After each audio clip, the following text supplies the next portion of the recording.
Olá, meus amores. Estamos aqui no 27º dia do nosso desafio Uma Vida com Propósito. Vamos ver o que a palavra irá nos trazer hoje. Eu acredito que hoje nós temos algo aqui bem profundo, porque o tema começa dizendo o seguinte: derrotando a tentação. Quem nunca foi tentado, né? Até o próprio Jesus, como está lá descrito no livro de Lucas, nos capítulos 4 ali, tem transcorrendo a tentação de Jesus Cristo ali no deserto. Né? Então vamos ver o que a palavra irá nos trazer hoje para estar nos fortalecendo, nos trazendo um ensinamento. E nós começamos dizendo o seguinte: fuja de qualquer coisa que lhe provoque os pensamentos malignos que os rapazes muitas vezes têm, mas aproxime-se de qualquer coisa que o leve a querer fazer o bem. Tenha fé e amor e sinta prazer na companhia daqueles que amam o Senhor e tenha um coração puro e reto perante Ele. Está no livro de 2 Timóteo 2:22. Lembrem-se de que as tentações que sobrevêm à vida de vocês não são diferentes do que todos os outros estão experimentando. E Deus é fiel. Ele impedirá que a tentação se torne tão forte que vocês não possam suportá-la. Quando forem tentados, Ele lhes mostrará uma saída, de modo que vocês não tenham medo e venham a cair. Não temam. Está em 1 Coríntios 10:13. Sempre há uma saída. O desespero te atrapalha. Então vamos ver o que nós iremos encontrar por aqui. Pode ser que às vezes você sinta que uma tentação é forte demais para que você tenha condição de tolerá-la e suportá-la. Mas isso é uma mentira do próprio inimigo. Deus prometeu nunca permitir que houvesse sobre você mais do que Ele lhe colocou e do que você possa suportar, dentro das suas próprias limitações e condições. Ele não permitirá nenhuma tentação que você não possa superá-la. Entretanto, você também deve fazer a sua parte. Sim, praticando 4 fundamentos básicos bíblicos para derrotar a tentação. Então vamos ver o que nos traz o primeiro ensinamento e o primeiro fundamento bíblico. Ele diz o seguinte: redirecione a sua atenção para outra coisa. Por quê? A tentação, o início dela começa pelo pensamento. Então, nós principalmente precisamos o quê? Redirecionar o nosso pensamento. Pode lhe surpreender, mas em nenhuma parte da Bíblia há orientação para resistir à tentação. Somos orientados a resistir ao inimigo, mas isso é muito diferente. Em vez disso, somos aconselhados a redirecionar a nossa atenção. Porque resistir a um pensamento não funciona. Isso só aumenta a nossa concentração na coisa errada e fortalecerá a sedução. Toda vez que você tenta bloquear um pensamento, você o empurra mais para o fundo da sua própria memória e estará retroalimentando-o. Resistindo, você, na verdade, o fortalece. É aquela velha história. Tudo que eu resisto, eu acabo atraindo. Por quê? Porque eu estou resistindo, mas ao mesmo tempo eu estou pensando, buscando mecanismos, né? A nível de pensamento, para resistir àquela tentação. Mas o quê? Qual que é o fundamento? Eu estou pensando na tentação. Então, se eu estou pensando, logo eu estou alimentando esse pensamento. Então, não vai funcionar. Isso ocorre principalmente com as tentações. Você não a derrota combatendo a sensação que ela lhe traz. Quanto mais você combate um sentimento, mais ele consome e controla você. Você o fortalece cada vez mais que pensa nele. Como a tentação sempre começa com um pensamento, a forma mais rápida de neutralizar seu fascínio é desviar a sua atenção para outra coisa. Não combata o pensamento, apenas mude o canal de sua mente e concentre os seus interesses em outra coisa, como mudar de sintonia. Esse é o primeiro passo para derrotar a tentação. A tentação aqui ela pode vir com aquele exemplo seguinte: a sua própria autodepreciação. Eu não valo nada, eu não sirvo para nada, eu não consigo fazer nada certo, eu não tenho dons nenhum. Isso, os seus próprios pensamentos de negatividade vai te manter aí nessa escassez, né? Nessa crença de não merecimento, pela sua própria incapacidade que o seu pensamento negativo que você está retroalimentando está te mantendo nele. Então, se você começar a mudar os pensamentos, eu não consigo fazer nada, sim, eu consigo, então por aí você já começa a mudar a sintonia dos seus pensamentos. Você ganha ou perde a batalha contra o pecado é na mente. O antídoto está no próprio veneno. O que prende a sua atenção também prenderá você. Foi por isso que Jó falou o seguinte: fiz acordo com os meus olhos de não olhar e tampouco cobiçar as mulheres. E Davi orou: Não me deixes ficar pensando em coisas sem valor. Você já assistiu a um anúncio de comida na televisão de forma súbita você se sentiu faminto? Você já ouviu alguém tossir e imediatamente sentir vontade de limpar a tua própria garganta, dando uma raspada de garganta? Ou você é daqueles que assistiu alguém dando aquele ligeiro bocejo e ao mesmo tempo ali veio aquela sensação de também querer bocejar? Esse é o poder da sugestão. Naturalmente, nos movemos para onde dirigimos a nossa atenção. Quanto mais você pensa a respeito de alguma coisa, com mais força ela se apodera de você. É por isso que ficar repetindo, eu preciso parar de comer tanto, ou eu preciso parar de fumar, eu preciso parar de fazer fofocas, eu preciso parar de ter desejos ilícitos. Na verdade, ficar com esse pensamento é uma estratégia contraproducente. Ela o mantém concentrado no que você não quer fazer, mas você acaba atraindo. É como anunciar: nunca vou fazer o que a minha mãe fez. Dizendo isso, você está apenas se programando para repetir o que ela fez, o que foi feito. Por quê? Por que isso ocorre? Isso ocorre porque tudo aquilo que eu critico, que eu julgo, eu acabo repetindo, fazendo igual. Eu estou negando, eu estou excluindo um comportamento que é da minha mãe. Só que ela também faz parte de mim, porque eu sou 50% pai, 50% mãe. Então, tudo aquilo que eu julgo, que eu critico nos meus pais, eu acabo, dando um giro de 360 graus, mesmo que eu negue neles, e acabo repetindo e fazendo igual. A maioria das dietas não funcionam porque mantém você pensando automaticamente o tempo todo na comida. Esse é o gatilho que você ficará faminto.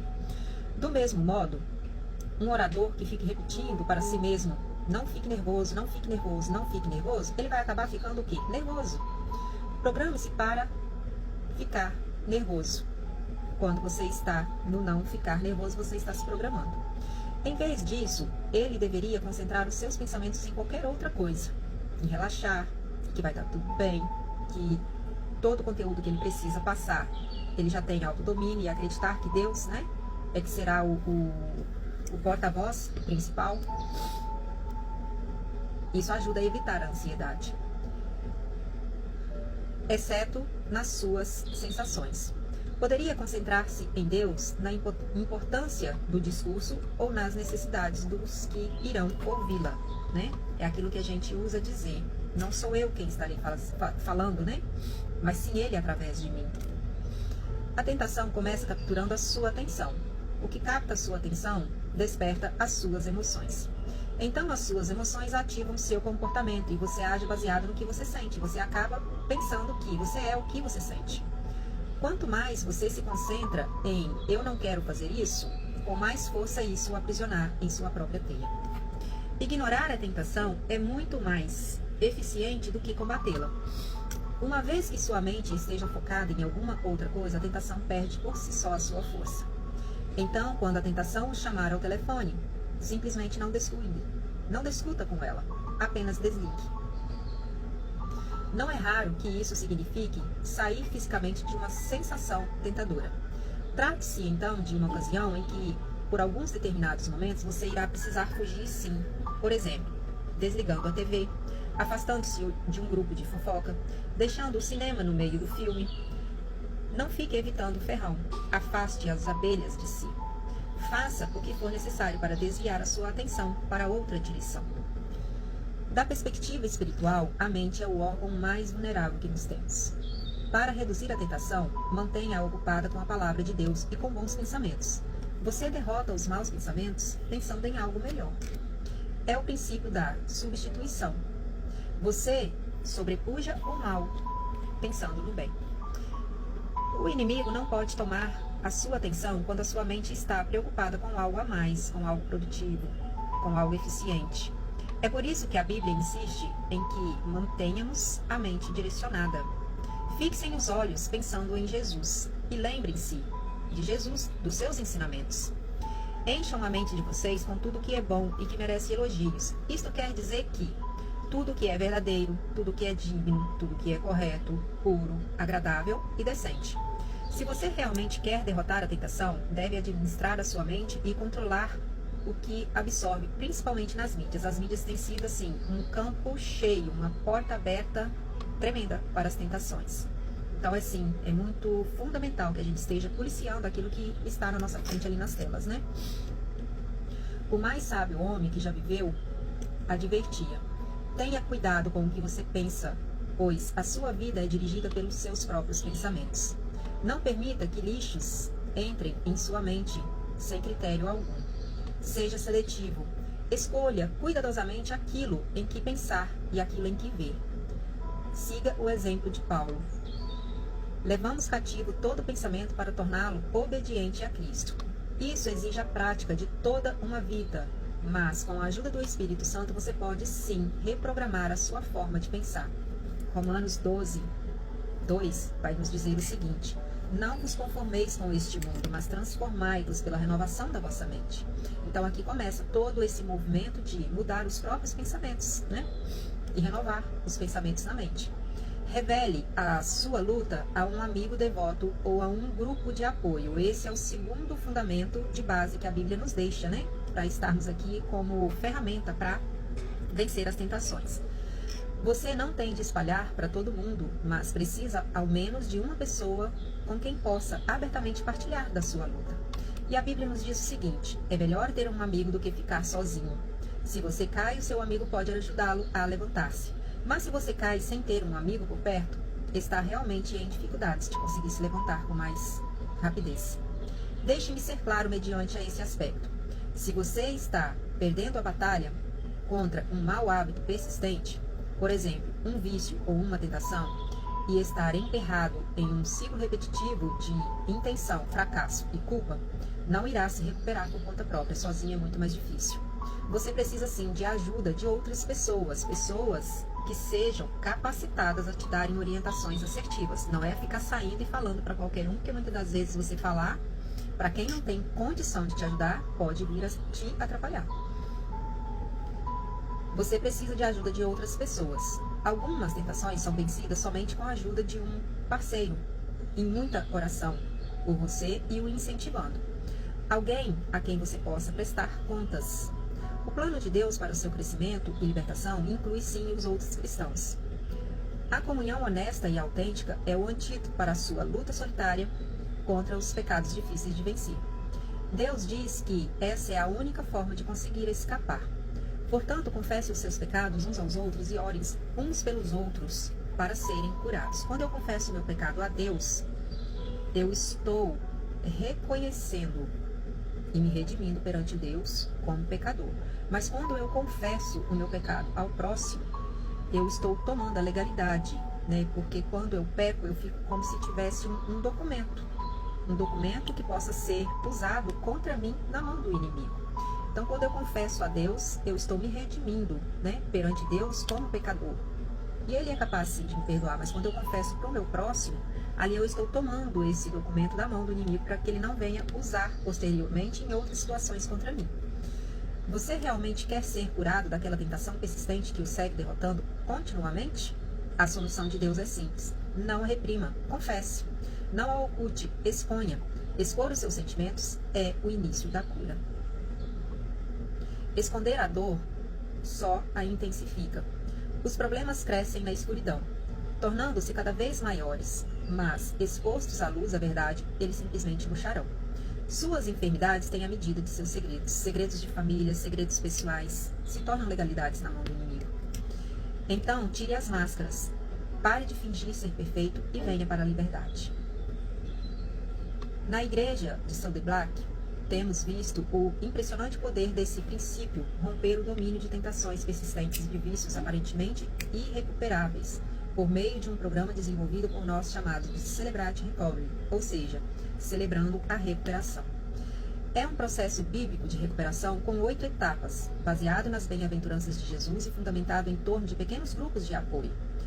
Nos últimos 10 anos, mais de 5.000 vidas foram libertas de todo tipo de hábitos, mágoas e vícios. Hoje o programa é utilizado em milhares de igrejas. O inimigo quer que você pense que o seu pecado e a sua tentação são exclusivos seus e que, por isso, você deve mantê-los em segredo. A verdade é que estamos todos no mesmo barco. Somos todos pecadores. Desde que o pecado adentrou no mundo, né? Ali na queda de Adão e Eva, todos nós somos pecadores. A verdade é que estamos todos no mesmo barco, sim. Todos combatemos as mesmas tentações. E todos pecaram. Milhões já sentiram o que você sente e enfrenta as mesmas lutas que você enfrenta neste exato momento. O motivo pelo qual escondemos os nossos pecados, muitas das vezes, é o orgulho. Nós não queremos admitir, né? Porque o ego ferido e o orgulho, ele nos impede de admitir que pecamos, que somos fracos. Queremos que os outros pensem que temos tudo sob controle.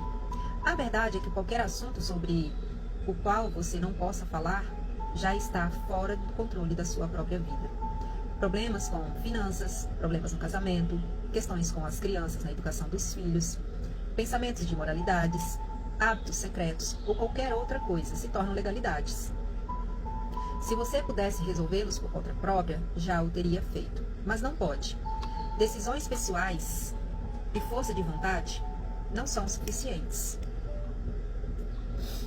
Alguns problemas estão muito arraigados, tornaram-se muitos rotineiros e muitos grandes para que você os solucione por conta própria.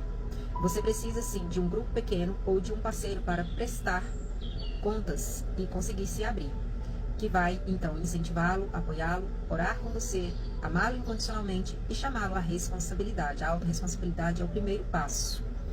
Depois então você pode fazer o mesmo por ele. Sempre que alguém confia em você, há uma troca. Fico entusiasmado com as pessoas porque sei que elas estão para experimentar um grande alívio e libertação.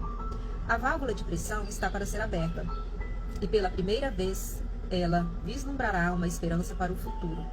Isso sempre acontece quando fazemos o que Deus nos manda fazer. Quando admitimos as nossas lutas a um amigo que seja um cristão consagrado, a pessoa certa, primeiramente nós iremos estar abrindo o nosso coração e confessando a Deus. O que você finge não ser um problema na sua vida? De que você tem medo de falar? Você não irá resolver isso por conta própria. Sim, é humilhante admitir as nossas fraquezas perante as outras pessoas, mas é exatamente a falta de humildade que o está impedindo de melhorar. E a Bíblia diz: Deus se opõe aos orgulhosos, mas concede graça aos humildes. Portanto, submetam-se a Deus. É quando expomos as nossas vulnerabilidades que nos tornamos semelhantes perante a humanidade, né? O terceiro fundamento de ensino que a Bíblia nos deixa é: resista ao diabo. Após termos nos humilhado e submetido a Deus, somos orientados a deixar o inimigo. A parte final de Tiago 4:7 nos diz o seguinte: resistam ao inimigo e ele fugirá de vocês. Não nos resignemos pacificamente diante de seus ataques. Devemos contra-atacar. E o Novo Testamento descreve muitas vezes a vida cristã como uma batalha espiritual contra as forças do mal, utilizando termos que aludem à guerra, como batalha, como conquistar, como luta e superar. Os cristãos são muitas vezes comparados a soldados servindo em território inimigo. É o que nós sempre dizemos: a nossa luta, a nossa batalha não é contra a carne, é contra principados e potestades. Como podemos resistir ao inimigo? Paulo explica: usem o capacete da salvação e a espada do Espírito, que é a palavra de Deus. O primeiro passo é aceitar a salvação de Deus. Você não será capaz de dizer não ao inimigo, a menos que tenha dito sim para Cristo. Sem Cristo não temos defesas contra o inimigo. Mas com o capacete da salvação, a nossa mente é protegida por Deus. Lembre-se sempre disto: se você é cristão, o inimigo não pode obrigá-lo a fazer coisa alguma contra você. Pode apenas sugerir, mas ele não vai conseguir entrar para te ferir. O segundo ponto: você deve usar a palavra de Deus como arma contra o inimigo. Jesus deu o exemplo dessa atitude quando foi tentado no deserto. Toda vez que o inimigo sugeria uma tentação, Jesus reagia citando as próprias Escrituras. Ele não discutiu com o inimigo. Ele não disse: não estou com fome, quando foi tentado a usar o seu próprio poder para uma necessidade pessoal. Ele tinha poder. Se ele quisesse transformar ali aquela pedra, como o inimigo disse, você tem o poder, você pode transformar pedra em pão. Você está com fome. Mas não. Se ele o fizesse, ele estaria resolvendo a sua parte de humanidade, porque ele estava com fome. Mas ele preferiu não usar as Escrituras. Ele simplesmente citou uma parte das Escrituras que havia memorizado. Nós também devemos fazer o mesmo. Há poder nas palavras de Deus, e o inimigo teme isso. E a última tentação que o inimigo fez, como descreve no livro de Lucas, né? a Jesus quando ele chega do penhasco e diz a Jesus para que Jesus se jogue, porque ele daria, né, daria ordem para que eles o acolhessem.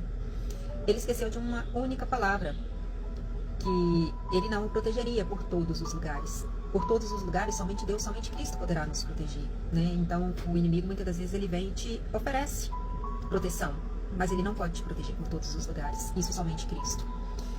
Jamais tente argumentar com o inimigo. Ele argumenta melhor do que você, pois teve milhares de anos para colocar isso em prática. Você não pode enganar o inimigo com sua lógica ou com a sua opinião própria, mas pode usar a arma que o faz tremer. Essa arma é o quê? A verdade de Deus contida nas Escrituras. É por isso que memorizar a Escritura é absolutamente essencial para derrotar as tentações. Você a acessa rapidamente quando é tentado. Como Jesus, você tem a verdade guardada no coração, pronta para ser lembrada. Se você não sabe nenhum versículo bíblico de cor, infelizmente a sua arma estará sem balas. Eu o convido a memorizar um versículo por semana, pelo resto da sua vida. Imagine como você ficará muito mais forte, cheio de munições. O quarto fundamento da Bíblia que ela nos deixa como ensinamento é: perceba as suas vulnerabilidades. Deus nos adverte para nunca ficarmos orgulhosos ou muito confiantes, que é a receita para a própria desgraça. E Jeremias disse: o coração é mais enganoso que qualquer outra coisa e sua doença é incurável. Isso significa que somos bons em enganarmos a nós mesmos. Nas circunstâncias adequadas, qualquer um de nós é capaz de qualquer pecado. Não devemos jamais baixar a guarda e imaginar que somos imunes às tentações. Não se ponha por descuido em situações que lhe tragam tentações adversas. Evite-as. Lembre-se de que é mais fácil ficar fora das tentações do que sair delas. E a Bíblia nos diz: não seja imaturo nem autoconfiante. Você não é exceção. Você pode cair sim de cara no chão, como qualquer outro dos seus irmãos. Esqueça a autoconfiança. Ela não vale de nada. Confie simplesmente a confiança em Deus. Pensando sobre o meu propósito, aqui eu deixo um tema para reflexão. Sempre há uma saída. E um versículo para memorizar. Comece por aqui, ó. Se você não memorizou os anteriores, tem 26 aí. Esse daqui então já será o primeiro. Deus é fiel. Ele impedirá que a tentação se torne tão forte que vocês não possam suportá-la. Quando forem tentados, ele lhes mostrará uma saída de modo que vocês não venham simplesmente a cair. Está lá em 1 Coríntios 10, 13 da NLT. Uma pergunta para meditar. A quem eu poderia pedir para ser o meu parceiro espiritual, para me ajudar a derrotar uma tentação persistente, orando por mim? Me ajudando no sustento das orações, de estar buscando, a Deus um direcionamento? Que Deus abençoe o seu dia, que Deus abençoe a sua família. Reflita com amor nesta palavra, uma palavra assim, para mim, falou profundamente, porque nós sabemos que todos nós somos imperfeitos e passivos sim de estar aí sendo tentados, Como a mensagem anterior, ela nos deixou que o inimigo sim, ele está ao derredor. Então é que nós possamos estar aí sendo alimentados principalmente da palavra, buscando cada vez mais ter intimidade com o Pai, com Jesus, e acreditar e colocar toda a nossa confiança nele. E assim estaremos sim com as nossas armas de fé, de oração e, se possível, até de jejum, cheia de balas, cheia de munições, porque os contra-ataques estão por todos os lados. Nós sabemos que o mundo jaz no maligno, então é preciso sim, é preciso trabalhar sim com as armas certas. Que Deus abençoe o seu dia, um ótimo e abençoado dia. Até breve, um beijo no coração. Fique com Deus.